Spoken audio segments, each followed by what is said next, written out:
Amor, and thank you for watching. I'm here to share with you guys what I learned via my first vendor marketplace experience for my brand Skin Seeds. I hope that this helps you and inspires you, encourages you, motivates you to go through with it. You can do it if this is your first event, or to continue and just share some knowledge. So I wrote down some notes. The first thing is, what is a vendor event? Well, sometimes there's like different types. There's specifically events that are focused based on it being a marketplace and different brands and businesses come into one space, and they all sell their products, like a flea market, but we just call it a vendor market now. You guys remember flea markets? And then there's like events that could be going on where it's like a networking mixer or something like, I don't know, like an event where people are congregating, and then you will see tables within that space where people are selling their products. So those are two types of vendor avenues that I am familiar with. So the event that I was a vendor at for Skin Seeds, it was called the Black Market. It was called the Black Market. So different Black-owned businesses could come out and set up shop to sell their items. It was the first annual one. It took place in New Bern, North Carolina.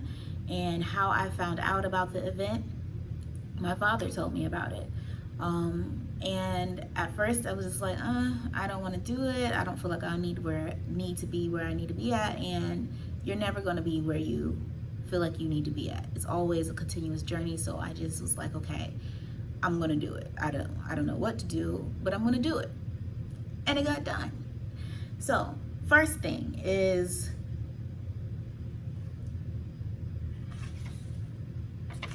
know your demo. I think that's the first thing. So the thing with this event, it was the Black Market, and it was for Black businesses. But I did win the event. There was a part where you could win. They had judges there, and what they were judging was for your knowledge about your business, your plan, your marketing plan, different things that a business owner should know and how established you are within that. I won that. Yes, victory, thankful. Where I didn't win at is that I didn't sell out like I just knew I was going to. I knew I was going to sell out. I didn't sell out. It's okay. I won, and I learned a lot. So the first thing that you should know about vending and your vending event is knowing the demographic of where you're going to be selling at. So where I was selling at, the demographic there, they had certain interests and a certain price point. My price point was way above the price point that the audience that was coming into that event, they weren't planning for it. I learned this through on the ground market research, when they would say, whoa, when I told them the price for certain things. But your price is your price, and your price should always stay your price. Believe in your price. Don't let other people make your price go down. Maybe they just, later on they might come back to it. But if you know the value and you believe in your price, keep your price where it's at. What's like 3 tips that you would give a future designer out there? Believe in your work, meaning if you say something is 300, it's 300. What I would tell someone is to believe in your brand, and $300 is $300. Don't let them mind fuck you into saying you're not worth $300. No, I feel my shit is worth $300. Same thing as an artist. An artist can tell you their paint is $10,000. Who are you to tell that person? This is what I created. Mm-hmm. I put my time and energy into it, so it's $300. I even offered a discount. My sister said I shouldn't have done that, but I did it because I do that for people that are new harvesters, and I was assuming that people that were in that demographic were new harvesters also, so I was going to offer the discount. So first things first, before you even invest, because these vendor events are investments into your brand, into the overall your experience with interacting with people in real life with your brand. Know your demographic so you can properly judge whether or not how your sales are going to be and how you're going to interact with your customers. So number 2 is know your setup. So here you already know you're going to go through with the event, and you know you want to set up and you want to take your items to market. Second thing is the event. Knowing your setup before you even start imagining what you want your setup to look like. You need to know the dimensions, how much space you're allowed, you're going to be allowed, maybe the floor plan if possible, asking for that beforehand. Asking if they're going to be providing any type of materials or furniture. This event, I was thankful that they offered a table and 2 chairs, a 6-foot table and 2 chairs. So they didn't offer me the dimensions, but when she said a 6-foot table, I automatically thought, okay, so I'm going to plan for 8 feet across, because I would assume that I would have a foot and a foot on each side of this table.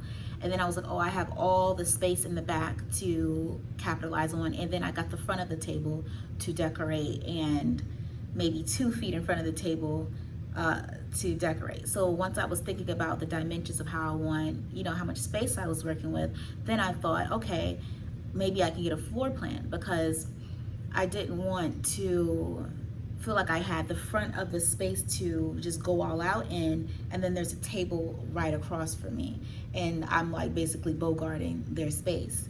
So I wasn't provided a floor plan, but when I pulled up to the spot, the space was everything that I imagined that I needed. And then actually, you know what? She initially had me in one spot, but I got there early, and I'm here early. I'm present.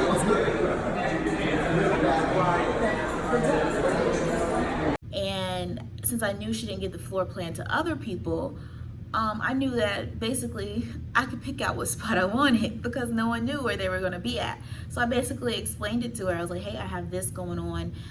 Is it okay if I get this corner spot right here, so I won't be in other people's way, And she was very kind, and she allowed that to happen. So I'm thankful for that. So after you know what you're working with, you need to know what work you're going to be doing in that space. So I challenge you just to imagine, because a lot of us have digital, like online businesses, a lot of e-commerce, and we don't really do pop-up shops, or we're not really coming out here and showing up physically in the world, especially with what's going on right now. So take time to imagine how you show up in the world. How it's like kind of like clothing for your business. How you show up and how you dress yourself in the world, that's how you should be dressing up your business. How is that? How is she dressed? What's her style like? Like, what's the style? So that's what I thought. I thought of my business as an entity and what her style is. How does Skin Seeds show up in the world? And I just imagined what I wanted to feel like, what I wanted the interaction to be like, and what I feel like it should look like. So I didn't think about the cost. I didn't think about the price, even though the budget, it was a budget, okay? The reason why I say think about what you want your setup to look like without thinking about the cost is because when you think about the price, you automatically limit yourself to what you think you can do and what you can't do. Really, you should think about the overall picture. And then when there's certain things that are in that picture that might be a little bit pricey, or you might think that you don't have access to it, that's when your creativity comes into play. And there may be some things that you have to make on your own, some things you may have to borrow from other people, or buy and return. Or you'll figure it out. Just don't limit yourself with the cost. So my setup, what it cost me, I had a budget of $700 to set up everything, and that's including that's not including my outfit. I take that back. So that's not including my outfit. That's not including paying my helper, my harvester that helped me that day, which was my baby sister.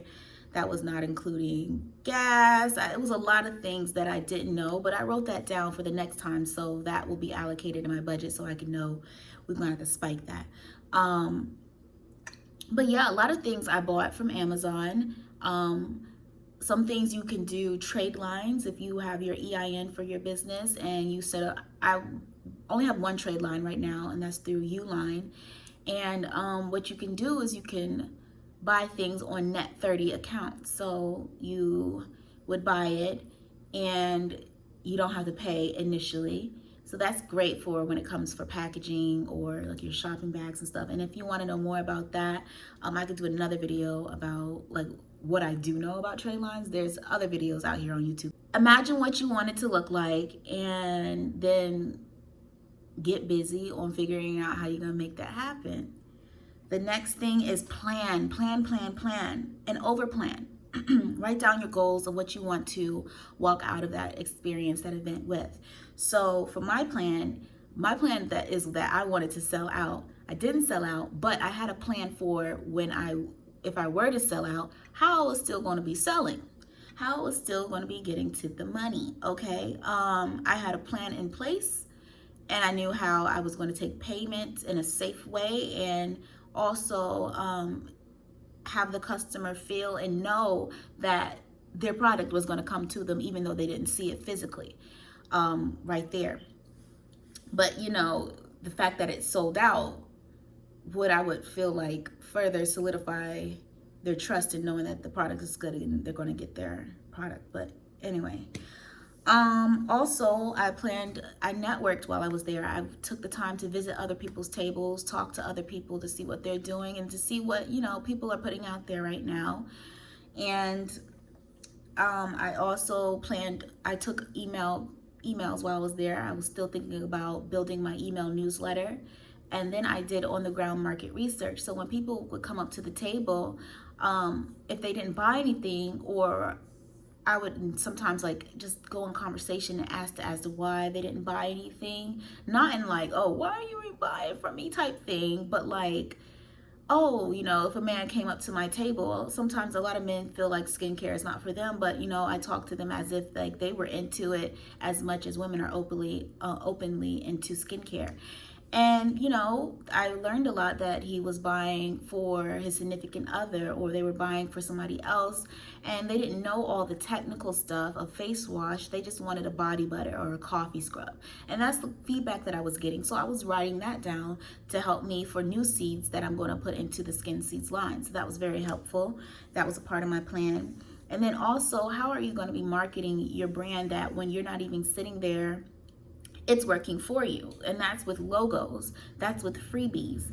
Like I have a couple of ideas for freebies in the future that I'm going to be giving out when I do another vendor event, so that when they're using these items, the name is popping up and it doesn't have to be at my table. So that's marketing. They're gonna look for that table, or if they see it just by passing by, they're gonna recognize, and they're gonna, you know, inquire, become very inquisitive.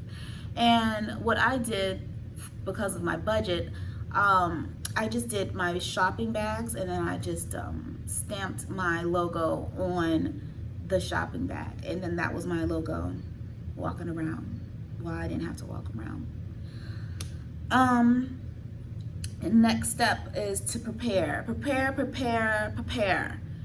So for my setup, I set the whole thing up in the backyard. I set it all up by myself. And that thing was tall. And I'm 5 feet even, 6'2" in spirit. But, you know, it was a bit challenging physically to put that up. But I did it. And you want to know why I did it? I did it because on the day of, when I have my help helping me, they were my parents, my father and my stepdad. But when I have my help helping me, I know it can be done. You can't sit there like, oh, this is not going to go. I'm like, yes, it is. Yes, it's going to go, because you know how I know? I put it together. So me putting it together beforehand really makes things a lot more efficient when it comes to the day of, because I'm not thinking about that. I don't want to think about that. I want to think about how I'm feeling. Am I feeling good? Is everything set up? Just the overhead. I'm not thinking about the minute tasks. That should have been done and had taken place before I even got there.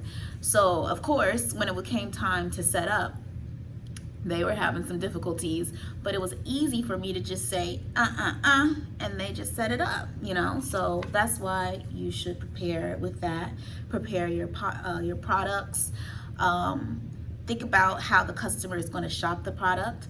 So my whole aesthetic is it's artisanal, it's handmade product, so it is a very limited amount of quantity. So I wanted my table to reflect how the business is set up and how the business is set up. So I thought about how I'm going to display the products, and then also I understand that people will want a sample. I didn't have enough time to make samples or the budget, so it didn't happen this time. It probably will happen in the future, but I thought about how I wanted that set up, and I did that. I did like a little setup, and I thought it out. So that day of, it wasn't me scrambling to pick up a product. Everything had a purpose, even though it was less, but less is so much more.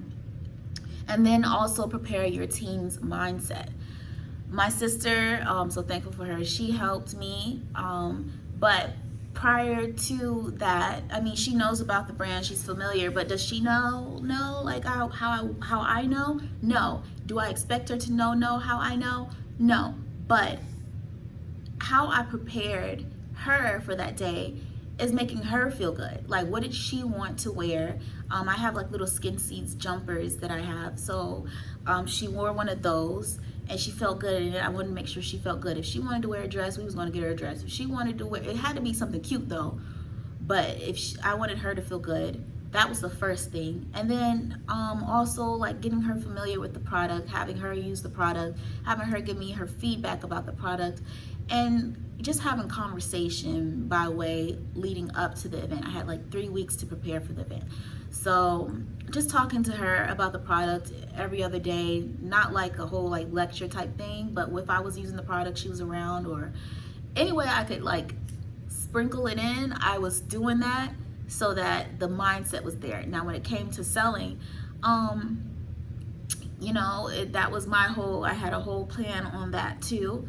But she felt good walking in there. She felt great talking about the products. She was talking to people about the products when I was tied up talking to somebody else, or she was helping me package the products because she knew how I wanted them packaged. Everything was packaged with care and it was intentional. So that was amazing. Next is pack smart. This should be done along with your preparing. Just if you have liquid items, pack it accordingly. If you have something that needs to be refrigerated, put ice packs in there. That's my crock pot. I'm gonna have to get that. Okay, I'm back. Pack accordingly. What is going on? All right, and the last thing I want to share is it's the first thing that you should do, but I saved it for last because I wanted to emphasize the importance of you and where you're at mentally and how you feel, because having an attitude is amazing when it's a great attitude, and it's really going to determine the outcome of your day and your impact and influence with other people that you're interacting with that day. So I just knew I was going to sell out that day, and sales were slow. So I could have been discouraged, but I was happy. I was happy that my parents were there, that my sister was, that my family was there sharing this moment with me, the first time ever doing a vendor market, that the people were friendly. It was a great space. I was thankful for the people that did come, and I just stayed optimistic throughout the event. So it lasted for, I believe, 4 hours, and it was hot there too. But I just stayed optimistic. I prepared for the heat. I brought a fan. I brought my favorite fan with me. And so when it came down to the judging and announcing the winners, they announced the 5 people that were in the top, and I was like listed in that top 5, and I was like thinking that, oh, we were the runner up to the actual winner. So then I was just like, oh, okay, well, they saw me. I'm thankful that I was acknowledged within the list. And then I was like, okay, so who's the winner? And then they announced the winner, and it was me. Oh my goodness, I was so happy. I was just like, really? Oh. I was so happy, and I walked up there celebrating, and I got my check. And then on top of that, on top of the 500 that they gave me an additional 250. So basically, I just recouped all that investment that I put in there, plus a little bit more with the profit that I got from that day. So I feel good, you know. I didn't come out how I thought I wanted to come out, but I came out, okay? It was worth it. It was a great learning experience. And it was just so much more valuable than that right there alone. Me having the courage and belief to just do the event, doing it, and then, you know, winning, and I'll win again. I'm not nervous. I'm ready. I'm ready to win this category. Because, I mean, I came out looking to party, but now I'm owning that building. Oh, girl, let me not get into my Nikki back. But I hope that you all found this helpful. If there are any tips that you want to share, if you ever did a vendor event, please put that down in the comments so everybody can learn from one another. And yeah, just leave your feedback. Thank you guys so much for watching. And until next time, bye.